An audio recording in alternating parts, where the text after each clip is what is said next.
আমরা আপুপুর থেকে ত্রাণ দেওয়ার পর তারপর আমাদের নৌকা আশপাশের আরেকটি গ্রামের মধ্যে আমরা প্রবেশ করি। সেখানেও আলহামদুলিল্লাহ সুন্দরভাবে আমরা আমাদের ত্রাণগুলো দিয়ে দিই। তারপর আমাদের নৌকা ছুটে চলে ডাকাতিয়া নদীর পার হয়ে। আপনারা দেখছেন আমরা ডাকাতিয়া নদীর কোল ঘেঁষে আমরা সাইড দিয়ে যাচ্ছি। আমাদের নৌকা প্রবেশ করেছে ডাকাতিয়া নদীর ভিতরে। আমরা এখন ডাকাতিয়া নদীর মধ্যে আছি। একটি হেলিকপ্টার দেখা যাচ্ছে, সেখানে সেনাবাহিনী এই ডাকাতিয়া নদীর উপরে প্যারাসুটের মাধ্যমে ত্রাণ দিচ্ছে। আমরা এটাকে ক্যামেরাবন্দি করে নেই। তাদের ত্রাণগুলো সীমিত আকারে তারা একটা গ্রামের উপরে ফেলে দেয়, যারা পায় তো তারা পায়, তারপর ত্রাণগুলো দিয়ে তারা চলে যায়। আমাদের নৌকা ছুটে চলেছে ডাকাতিয়া নদীর উপর দিয়ে। নদীর অন্য পারে যে মানুষগুলো বসবাস করছে তাদেরকে সহযোগিতা করার জন্য।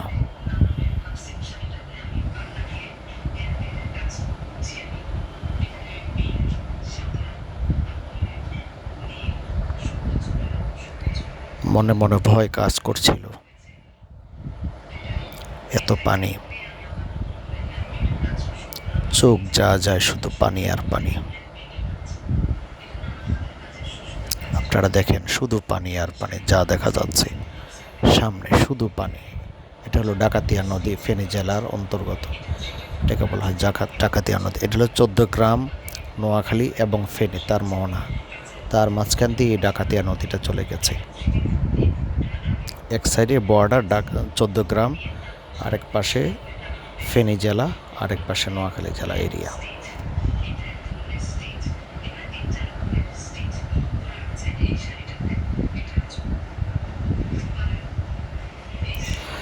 চলছে নৌকা, আমরা খোঁজ করছি একটা জায়গা দিয়ে প্রবেশ করার। আমরা পেয়ে গেছি।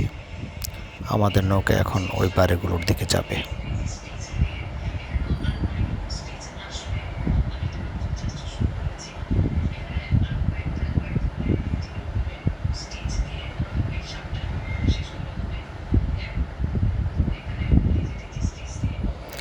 নৌকার 2 জন চালক, সামনে একজন পিছনে একজন।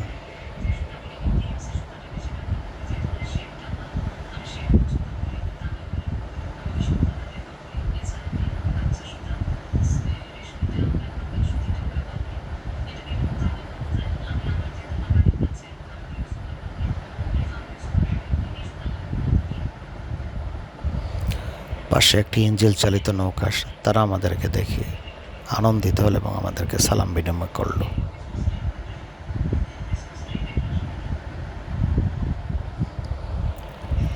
আমরা দেখতেছিলাম কোন জায়গা দিয়ে আমরা প্রবেশ করতে পারি।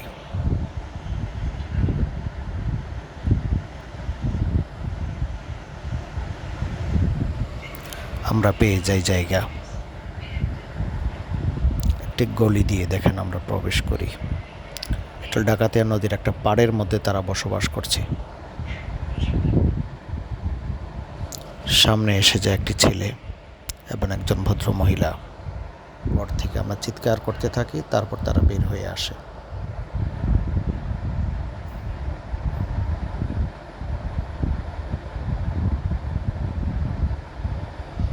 তারপর এখানে আমরা নৌকাটা রেখে আশপাশের লোকদেরকে চিৎকার করে ডেকে এনে আমরা তাদের হাতে প্রতিটি ঘরের মাথা পিছু একটি একটি করে প্যাকেট দিয়ে দিই।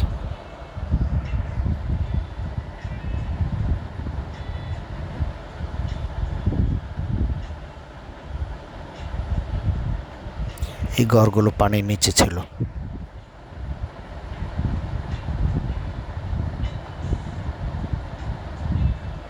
কিছুটা পানি কমে গেছে এদিকে।